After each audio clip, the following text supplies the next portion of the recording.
frères et sœurs, je suis Gildas. Et aujourd'hui encore, nous allons partager la rhapsodie d'aujourd'hui, ensemble. Le titre est « Le résultat de la parole en vous ».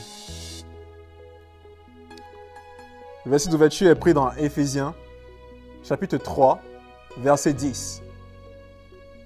Afin que les dominations et les autorités dans les lieux célestes connaissent aujourd'hui par l'Église la sagesse infiniment variée de Dieu.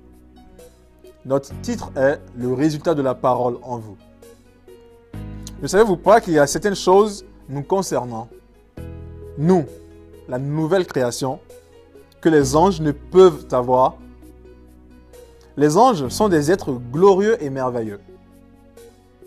Ils sont excellents en gloire et puissants en force. Mais ils sont étonnés de ce que Dieu a fait avec nous, en nous et pour nous. Parce qu'aussi glorieux soit-il, Dieu ne vit pas en eux. Et que, aussi indignes que nous étions, il nous a donné une nouvelle vie et a fait de nous ces tabernacles vivants. Cela reste un mystère pour les anges. Ils ne le comprennent pas. Et devinez quoi? Dieu nous a choisis pour le leur expliquer. Waouh! Alléluia! L'Église doit leur faire connaître la sagesse infiniment variée de Dieu. C'est pourquoi chaque fois que nous prêchons sur Jésus et sur le Saint-Esprit, les anges veulent écouter.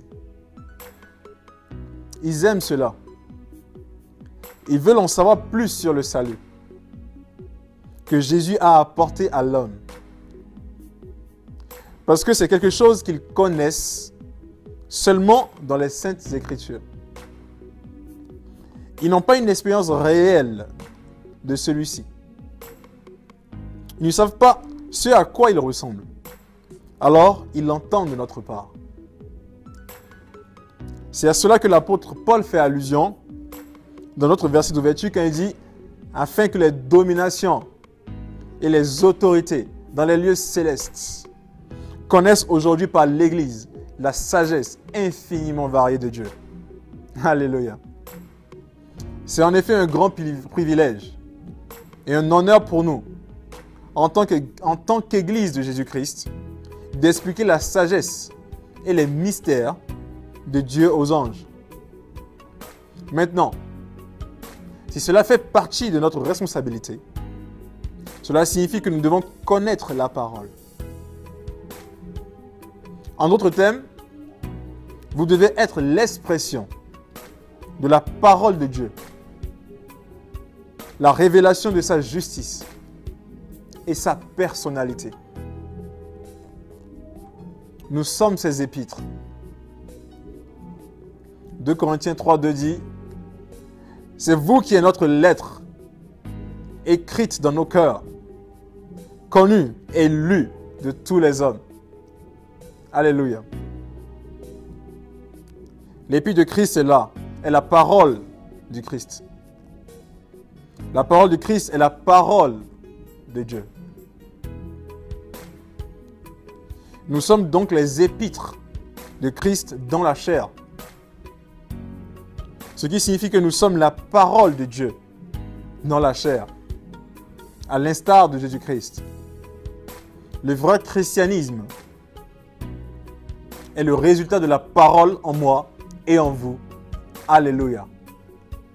Approfondissons ensemble ce sujet en lisant 2 Corinthiens chapitre 3, verset 18. Nous tous qui, le visage découvert, contemplons comme dans un miroir la gloire du Seigneur, nous sommes transformés en la même image de gloire en gloire, comme par le Seigneur, l'Esprit. Alléluia. Prenons ensemble la prière. Cher Père, je te remercie car ta parole est ma vie et elle réjouit mon cœur. Ton commandement est pur, illuminant les yeux. Ta parole est plus à désirer que l'or fin, et elle est plus douce que le miel. Avant que je médite et me soumets à ta parole, ma vie est transformée de gloire en gloire au nom de Jésus. Amen. Merci frères et sœurs d'avoir partagé la rhapsodie d'aujourd'hui avec moi. Je suis convaincu que vous avez été bénis et je vous dis à la prochaine. On se sent toujours mieux avec un ami, un compagnon loyal toujours à vos côtés, un garde et un guide qui vous parle tout le temps et ceci dans la langue que vous comprenez, un coach de vie qui vous donne une meilleure approche de la vie et vous met sur le chemin que vous devez suivre. La rhapsodie des réalités représente tout ceci et bien plus. Appelez maintenant au 01 74 34 39 01 pour vous procurer une copie. Téléchargez votre appli Rhapsodie des réalités aujourd'hui, disponible sur Google Play et Apple Store.